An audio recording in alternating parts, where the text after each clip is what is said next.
കല്യാണമാവാത്ത പെൺകുട്ടികൾ സഹോദരിമാര് നമുക്കുണ്ടെങ്കിൽ നമ്മുടെ കുടുംബത്തിലുണ്ടെങ്കിൽ മൈലാഞ്ചിയോ മൈലാഞ്ചി ആണ് ഏറ്റവും കൂടുതൽ ഇടുന്ന ആരാണ്?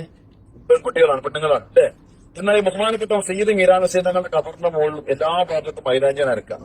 ഈ മൈലാഞ്ചിയാണ് ഇവർക്ക് തബുറക്കായി കല്യാണമാവാത്ത അങ്ങനെ നമ്മൾ കൂടുതൽ ആർക്കെങ്കിലും ഉണ്ടെങ്കിൽ ഈ മൈലാഞ്ചി ഇവിടുന്ന് തരും. ഈ തങ്ങളാണ് തങ്ങളുടെ ഇല്ല, തങ്ങളാണ് ഒരു മൈലാഞ്ചി തരും. ആ മൈലാഞ്ചി കുറച്ചേ ഉണ്ടാവുള്ളൂ.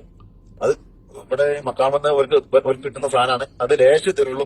അത് നമ്മുടെ നാടൻ മൈലാഞ്ചുമായി മിക്സ് ചെയ്തിട്ട് സ്ത്രീകൾ എങ്ങനെ ഉപയോഗിക്കേണ്ടതെന്നുള്ളത് പെൺകുട്ടികളുള്ളത് ഉപയോഗിക്കേണ്ട ആളുകൾ അതെങ്ങനെ ഉപയോഗിക്കേണ്ടെന്ന് പറഞ്ഞാൽ ആ പീരീഡ് സമയം ഉണ്ടല്ലോ, പീരീഡ് സമയം കഴിഞ്ഞ് കുളിക്കല്ലോ അല്ലെ?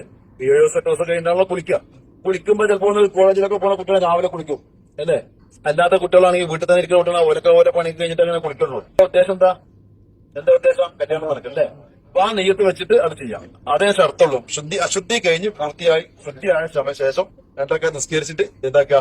മൈലാഞ്ചി കൈമലിടുക. അപ്പൊ ഇത്രയും സാധനങ്ങൾ ഇവിടുന്ന് കിട്ടും. ഏതൊക്കെ? മൈലാഞ്ചി കിട്ടും, കിട്ടും. വേണ്ടവര് ഇപ്പൊ തന്നെ വാങ്ങിക്കോളി. തങ്ങളുടെ സാധനം എന്തെങ്കിലും ഹദിയ ഞങ്ങൾ കൊടുക്കണം. ഇത് കാരണം നമ്മള് സംഗതിക്ക് വേണ്ടില്ലേ? കാരണം എന്തെങ്കിലും ഹദിയ കൊടുക്കണം. അത് മോശമാക്കണ്ട. അൽഹംദുലില്ലാഹ് അല്ലാഹു ബർക്കത്ത് ചെയ്യട്ടെ. ലക്ഷങ്ങൾ ചെലവാക്കിയിട്ട് കുട്ടികൾ ഞാത്തവർക്ക്. അപ്പോൾ ഗൈസ് മൈലാഞ്ചി റെഡിയാണ്, എല്ലാവരും വാങ്ങണം. സ്റ്റാർട്ടപ്പാണ്, എന്തെങ്കിലും മോശമാക്കാതെ കാര്യമായിട്ട് കൊടുക്കണം. പിന്നെ ബിസിനസ് സക്സസ് ആയി കഴിഞ്ഞാൽ റേറ്റ് കൂടും, പിന്നെ പരാതി കൊണ്ടുവരരുത്. എല്ലാവരും വാങ്ങുക, എല്ലാ പെൺകുട്ടികളും കല്യാണം നടക്കുക എന്നുള്ളൊരു ദുരുദ്ദേശം മാത്രമേ ഉള്ളൂ. പിന്നെ ഒരു വീടാവുമ്പോൾ ചിലപ്പോൾ കല്യാണം കഴിഞ്ഞ പെൺകുട്ടികളുണ്ടാവും, അവിടെ ഇരുന്നിട്ടേ കാരണം ഈ കല്യാണം കഴിയാത്ത കുട്ടികൾ ഇതിടുന്നത്. കല്യാണം കഴിഞ്ഞവർ ഇതിട്ട് കഴിഞ്ഞാൽ നിലവിലുള്ള ബന്ധം വേർപെടാനും വേറൊരു കല്യാണം നടക്കാനുള്ള സാധ്യത ഉണ്ട്. അപ്പോൾ അതുകൊണ്ട് രക്ഷിതാക്കൾ പ്രത്യേകം ശ്രദ്ധിക്കണം. സുന്നി മൈലന്മാരെ നല്ല പവറുള്ള മൈലാഞ്ചിയാണ്.